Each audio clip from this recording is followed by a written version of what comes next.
ಎಲ್ಲರಿಗೂ ನಮಸ್ಕಾರ. ನಾನು ಈಗಿನ ಮಾನವನ ಹೃದಯದ ಬಗ್ಗೆ ತಿಳಿಸಲು ಇಷ್ಟಪಡುತ್ತೇನೆ. ಮಾನವನ ಹೃದಯವನ್ನು 4 ಕೋಣೆಗಳನ್ನಾಗಿ ವಿಂಗಡಿಸಲಾಗಿದೆ. ಮೇಲಿನ 2 ಕೋಣೆಗಳನ್ನು ಬಲ ಮತ್ತು ಎಡ ಹೃತ್ಕರ್ಣ ಎಂದು ಕರೆಯಲಾಗುತ್ತದೆ ಮತ್ತು ಕೆಳಗಿನ 2 ಕೋಣೆಗಳನ್ನು ಬಲ ಮತ್ತು ಎಡ ಹೃತ್ಕುಕ್ಷಿ ಎಂದು ಕರೆಯಲಾಗುತ್ತದೆ. ಬಲ ಹೃತ್ಕರ್ಣವು ದೇಹದಿಂದ ಕಾರ್ಬನ್ ಡೈಆಕ್ಸೈಡ್ ಭರಿತ ರಕ್ತವನ್ನು ಪಡೆಯುತ್ತದೆ. ಬಲ ಹೃತ್ಕರ್ಣದಿಂದ ರಕ್ತವು ಬಲ ಹೃತ್ಕುಕ್ಷಿಯೊಳಗೆ ಪ್ರವೇಶಿಸುತ್ತದೆ.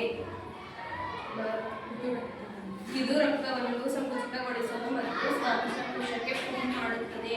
ಮಾನವನ ಹೃದಯದ ರಕ್ತದ ಹರಿವು ಮತ್ತೊಂದೆಡೆ ಶ್ವಾಸಕೋಶಕ್ಕೆ ಆಮ್ಲಜನಕಯುಕ್ತ ರಕ್ತವನ್ನು ಎಡ ಹೃತ್ಕರ್ಣಕ್ಕೆ ಮರಳುತ್ತದೆ. ಎಡ ಹೃತ್ಕರ್ಣದಿಂದ ರಕ್ತವು ಎಡ ಹೃತ್ಕುಕ್ಷಿಯೊಳಗೆ ಪ್ರವೇಶಿಸುತ್ತದೆ. ಎಡ ಹೃತ್ಕುಕ್ಷಿಯು ಸಂಕುಚಿತಗೊಳ್ಳುತ್ತದೆ. ಆದ್ದರಿಂದ ಹೃದಯದ ವಿವಿಧ ಕೋಣೆಗಳು ಲಯಬದ್ಧ ಮತ್ತು ಸಂಕೋಚನೆಯು ಮತ್ತು ವಿಕಸನೆಯು ದೇಹದ ಎಲ್ಲ ಭಾಗಗಳಿಗೆ ಆಮ್ಲಜನಕ ಸಾಗಾಣಿಕೆಯನ್ನು ನಿರ್ವಹಿಸುತ್ತದೆ.